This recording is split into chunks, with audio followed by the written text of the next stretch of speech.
राजस्थान की तपती धरती पर जहां रेत का हर कण वीरों की गाथा सुनाता है, वहीं जन्म हुआ था एक ऐसे योद्धा का जिसने मेवाड़ को न केवल स्वाभिमान दिया बल्कि उस भूमि को अमर कर दिया अपने पराक्रम से। उसका नाम था राणा लाखा सिंह। ये वही भूमि थी जहां बप्पा रावल ने मेवाड़ की नींव रखी, जहां राणा हमीर ने दिल्ली के सुल्तानों को चुनौती दी। 14वीं सदी का समय था। मेवाड़ पर बादलों के साए मंडरा रहे थे। पड़ोसी रियासतें युद्ध के लिए तैयार थीं और दिल्ली के सुल्तान की नजरें इस वीर भूमि पर लगी थीं। ऐसे कठिन समय में लाखा राणा बने वो दीवार जिसने अपने पराक्रम से मेवाड़ को फिर से सुरक्षित किया और अपने शासन में कला, संस्कृति और शक्ति तीनों का संगम दिखाया। कहते हैं राणा लाखा सिर्फ योद्धा नहीं थे, वो दूरदर्शी राजा थे जिन्होंने अपने राज्य को स्वर्ण युग में पहुंचाया। आइए चलें समय की उस यात्रा पर जब मेवाड़ की धूल में इतिहास लिखा जा रहा था, जब हर तलवार से गूंजता था जय मेवाड़, जहां मिट्टी में भी शौर्य की खुशबू थी और जहां का हर राणा मातृभूमि के 14वीं सदी का समय था। दिल्ली की सल्तनत बार बार राजपूताना पर नजरें गड़ाए बैठी थी, लेकिन मेवाड़ वो था जो सिर झुकाना नहीं जानता था। उस समय मेवाड़ पर शासन था राणा खुमान द्वितीय का। उनके महल में एक दिन जन्म हुआ एक तेजस्वी बालक का, जिसका नाम रखा गया लाखा सिंह। बचपन से ही उस बालक की आंखों में कुछ अलग चमक थी। जब दूसरे बच्चे खिलौनों से खेलते थे, लाखा मिट्टी में लकड़ी की तलवार लेकर युद्ध की नकल करता। बालक लाखा वीर वही होता है जो अन्याय के विरुद्ध खड़ा हो और धर्म के लिए मरना सीखे। लाखा के संस्कार में वीरता उसके पिता से आई और नीति, मर्यादा और धर्म की शिक्षा मिली मेवाड़ के गुरुकुल से। वो केवल योद्धा नहीं बल्कि न्यायप्रिय शासक बनने की राह पर था। राजमहल के गलियारों में अक्सर उसकी हंसी गूंजती, पर जब कोई सिपाही अनुशासन तोड़ता तो वही हंसमुख बालक गंभीर मुखमुद्रा बनाकर कहता, जो अपने राजा की आज्ञा का पालन नहीं करता वो दुश्मन से पहले अपने अंदर हार जाता है। बचपन से ही उसके मन में एक ही बात गूंजती थी, मेवाड़ किसी के अधीन नहीं झुकेगा। जैसे जैसे लाखा बड़ा हुआ, उसकी तलवारबाजी और रणनीति कौशल की चर्चा पूरे राजपुताना में होने लगी। लाखा घुड़सवारी में निपुण था, तीर चलाने में अचूक, और सबसे बड़ी बात, वो हर निर्णय से पहले जनता का भला सोचता था। उसके पिता राणा खुमान द्वितीय वृद्ध हो चुके थे। अब समय था नए सूर्य के उदय का, और वो सूर्य था राणा लाखा। राज्यसभा में एक दिन दरबार लगा। मंत्री, सेनापति, राजपुरोहित सब उपस्थित थे। गर्जन सी आवाज में घोषणा हुई, आज से मेवाड़ के सिंहासन पर आरूढ़ होंगे महाराणा लाखा सिंह। शंखनाद गूंज उठा। महल में दीप प्रज्वलित हो उठे और मेवाड़ के नए युग की शुरुआत हुई। सिंहासन संभालते ही राणा लाखा ने पहला आदेश दिया, मेवाड़ की सीमाओं की रक्षा और जनता की सुरक्षा। उन्होंने सैनिकों का पुनर्गठन किया, हर गांव में चौकियां बनाईं और सैनिकों को सिखाया कि राजा वही है जो जनता के सुख दुख में साथ खड़ा रहे। लाखा ने प्रजा के लिए अनाज भंडार बनवाए, कृषि सुधारी और कलाकारों को सम्मान दिया। राजमहल अब केवल वैभव का नहीं बल्कि जन सेवा का केंद्र बन गया। मेवाड़ के सूर्य ने अब अपनी पहली किरण फैला दी थी, और ये तो बस शुरुआत थी। मेवाड़ का नया सूर्य राणा लाखा अब अपने तेज से पूरे राजपूताना को आलोकित कर रहा था। राज्य समृद्ध था, जनता प्रसन्न थी, पर इतिहास गवाह है, जब जब कोई भूमि शक्तिशाली होती है, दुश्मन की नजरें उस पर टिक जाती हैं। दिल्ली की सल्तनत, जो उस समय फिरोज शाह तुगलक के उत्तराधिकारियों के अधीन थी, मेवाड़ की बढ़ती शक्ति से भयभीत होने लगी। दरबार में एक दिन फरमान जारी हुआ, दिल्ली के वजीर, मेवाड़ अब बहुत स्वतंत्र हो चला है, राणा लाखा को झुकना होगा या मिटना होगा। दूत मेवाड़ पहुंचा और संदेश लाया, दिल्ली चाहता है कि मेवाड़ उसकी अधीनता स्वीकार करे। दरबार में सन्नाटा छा गया। सबकी नजरें राणा लाखा पर थीं। राणा लाखा उठे, उनके चेहरे पर शांति थी पर शब्दों में ज्वाला। राणा लाखा, मेवाड़ ने कभी किसी के आगे शीश नहीं झुकाया, और जब तक इस भूमि में मेरी सांस है, मेवाड़ स्वतंत्र रहेगा। दूत कांप उठा। वो समझ गया कि ये राजा तलवार से जवाब देगा, कलम से नहीं। राणा लाखा ने तुरंत सेना को संगठित किया। राजमहल के प्रांगण में नगाड़े बजने लगे, घोड़े सजाए जाने लगे और मेवाड़ के वीर अपने शस्त्रों को प्रणाम करने लगे। महिलाएं अपने पतियों को तिलक करतीं, माएं अपने पुत्रों के माथे पर चंदन लगाकर कहतीं, जा बेटा, धरती मां तेरी राह देख रही है। मेवाड़ की भूमि फिर से रणभूमि में बदलने को तैयार थी। सूर्योदय की लालिमा में दो सेनाएं आमने सामने थीं। एक ओर दिल्ली की विशाल सेना और दूसरी ओर मेवाड़ के सीमित पर वीर सैनिक। दिल्ली के सेनापति हंसते हुए बोले, क्या मुट्ठी भर सैनिक हमारी सेना को रोक पाएंगे? पर राणा लाखा ने अपने अश्व को आगे बढ़ाया और ऊंचे स्वर में बोले, राणा लाखा, सैनिकों, हम संख्या में कम हैं पर साहस में अमर हैं। तलवारों की गूंज आज आकाश को चीर दे। शंखनाद हुआ और रणभूमि गूंज उठी हर हर महादेव के नारे से। तीरों की वर्षा होने लगी, घोड़े दहाड़ने लगे और धरती रक्त से लाल होने लगी। राणा लाखा स्वयं अग्रिम मोर्चे पर थे। उनकी तलवार बिजली की तरह चमकती, हर वार के साथ एक शत्रु भूमि पर गिरता। दिल्ली की सेना भ्रमित होने लगी। वे नहीं समझ पा रहे थे कि ये मानव है या स्वयं मेवाड़ की आत्मा। राणा लाखा, मेवाड़ की मिट्टी में वीर जन्म लेते हैं, कायर यहां की हवा भी नहीं झेल सकती।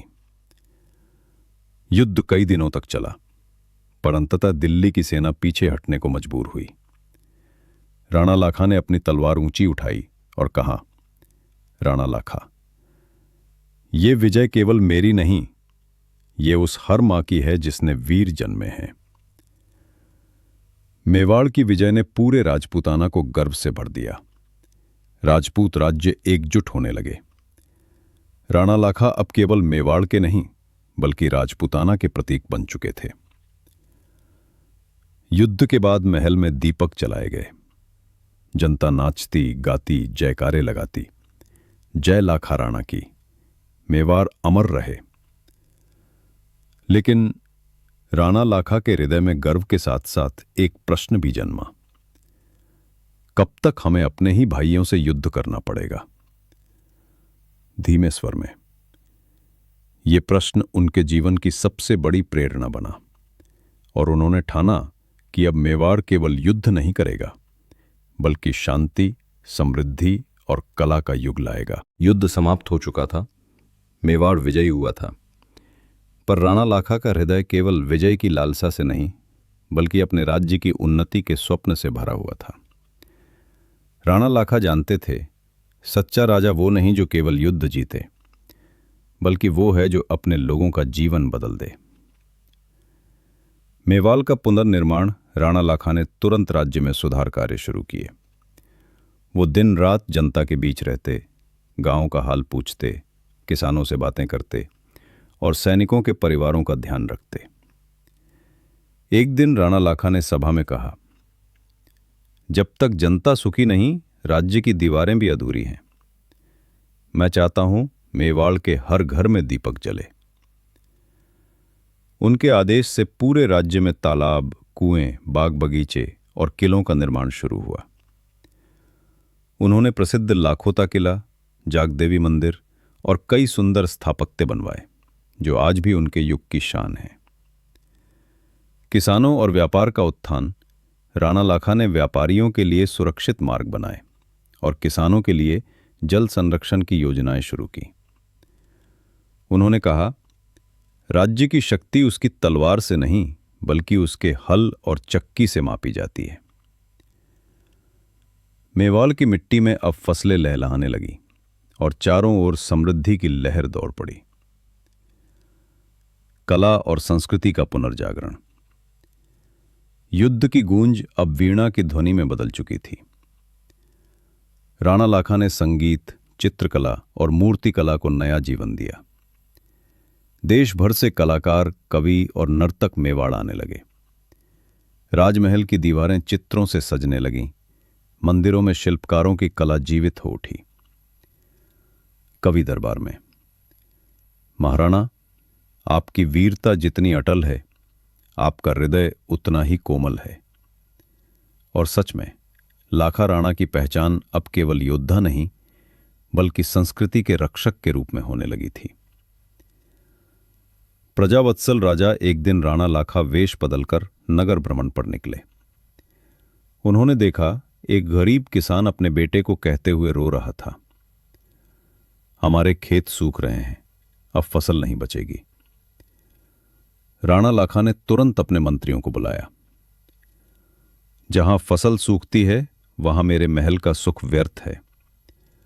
हर गांव में पानी पहुंचाओ, यह मेरा आदेश है। कुछ ही महीनों में पूरे मेवाड़ में जल संरक्षण के अद्भुत कार्य हुए और किसान फिर मुस्कुराने लगे। धर्म और समाज का संतुलन। राणा लाखा धार्मिक भी थे, परंतु न्यायप्रिय थे। उन्होंने मंदिरों और तीर्थ स्थलों का जीर्णोद्धार कराया, लेकिन साथ ही ये भी कहा, धर्म तभी फलता है जब उसमें न्याय और करुणा साथ हों। उन्होंने ब्राह्मणों, वैश्य, क्षत्रिय और शूद्र सबको समान अवसर दिए। महिलाओं की सुरक्षा और शिक्षा के लिए भी नए नियम बने। मेवाड़ की पहचान धीरे धीरे मेवाड़ एक ऐसे राज्य के रूप में प्रसिद्ध हुआ जहां शक्ति और शांति का अद्भुत संगम था। राज्य की सीमाओं पर जब कोई यात्री आता तो लोग कहते, ये है मेवाड़, जहां लाखा राणा का राज है, जहां न्याय मंदिर की घंटी की तरह पवित्र है। राणा लाखा का संवाद। राणा लाखा, युद्ध ने मुझे सिखाया कि तलवार से सीमा बचती है, पर जनता के दिल जीतने से राज्य अमर होता है। मेवाड़ तब तक जीवित रहेगा जब तक इसके लोगों में सच्चाई और वीरता जीवित है। समय का पहिया घूमता रहा। वो राणा लाखा जिसने तलवार से मेवाड़ की रक्षा की और करुणा से जनता का दिल जीता, अब अपने जीवन के अंतिम पड़ाव पर पहुंचे थे। सालों बीत चुके थे। राजमहल के आंगन में अब भी वही अनुशासन, वही सम्मान था, पर लाखा राणा के बालों में सफेदी उतर आई थी। मेवाड़ की सांधे बेला एक शाम वे अपने महल की छत पर खड़े होकर अरावली की पहाड़ियों की ओर देखने लगे। डूबता हुआ सूरज जैसे उनकी आंखों में उतर गया था। उनके हृदय में एक शांति थी, क्योंकि उन्होंने मेवाड़ को उस रूप में देखा जिसका सपना उनके पिता ने देखा था, समृद्ध, सुरक्षित और स्वाभिमानी।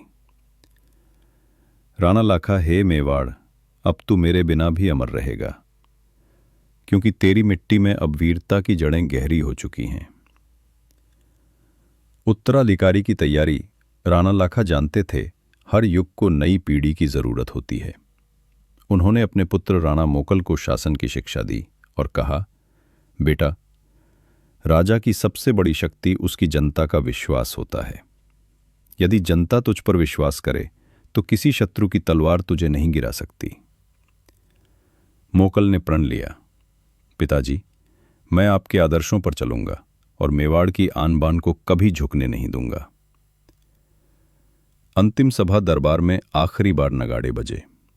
मंत्री, सैनिक और प्रजाजन सभी राणा लाखा के चरणों में झुके। उनकी आंखों में आंसू थे, पर दिलों में गर्व भी था। राणा लाखा ने एक एक को आशीर्वाद दिया। उन्होंने कहा, मैंने जीवन में बहुत युद्ध लड़े, पर सबसे कठिन युद्ध था अपने अंदर के अहंकार को हराना। स्मरण रखना, मेवाड़ केवल तलवार से नहीं, सत्य, धर्म और प्रेम से भी जीतता है। अंतिम क्षण रात्रि का समय था। महल के भीतर दीप जल रहे थे। राणा लाखा अपने कक्ष में बैठे महादेव की मूर्ति के सामने ध्यान लगा रहे थे। बाहर से वीणा की धीमी ध्वनि सुनाई दे रही थी, वही संगीत जो उन्होंने अपने स्वर्ण युग में जीवित किया था। धीरे धीरे उन्होंने अपनी आंखें मूंदी। होठों पर हल्की मुस्कान थी। उन्होंने कहा, मेवाड़ अब अमर है, क्योंकि यहां हर पत्थर में एक राणा जीवित है। और उस क्षण राजमहल में घंटियां बज उठीं। आकाश में पूर्णिमा का चांद खिल उठा। राणा लाखा का देहांत हुआ, पर उनकी आत्मा आज भी मेवाड़ के किलों की दीवारों में गूंजती है। उनकी नीतियां, उनके निर्माण और उनकी करुणा ने आने वाली पीढ़ियों के लिए एक अमर मार्ग बनाया। उनके पुत्र राणा मोकल, फिर राणा कुंभा और आगे चलकर महाराणा प्रताप, सबने उसी विरासत को आगे बढ़ाया जो लाखा राणा ने अपने हाथों से गढ़ी थी। अमरता का प्रतीक आज भी जब कोई सूर्य अरावली के पीछे ढलता है तो ऐसा लगता है जैसे वो राणा लाखा को प्रणाम कर रहा हो। वो लाखा राणा थे जिन्होंने सिखाया कि राजा का धर्म तलवार चलाना नहीं, बल्कि अपनी जनता के सपनों की रक्षा करना है। अगर आप भी अपने जीवन के प्रेम करते हैं जहां वीरों ने अपने प्राणों से इतिहास लिखा, तो इंडियन लेजेंड्स अनफोल्डेड चैनल को सब्सक्राइब करें, क्योंकि ये सिर्फ कहानी नहीं, ये है हमारी विरासत, हमारी पहचान। जय मेवाड़, जय लाखा राणा।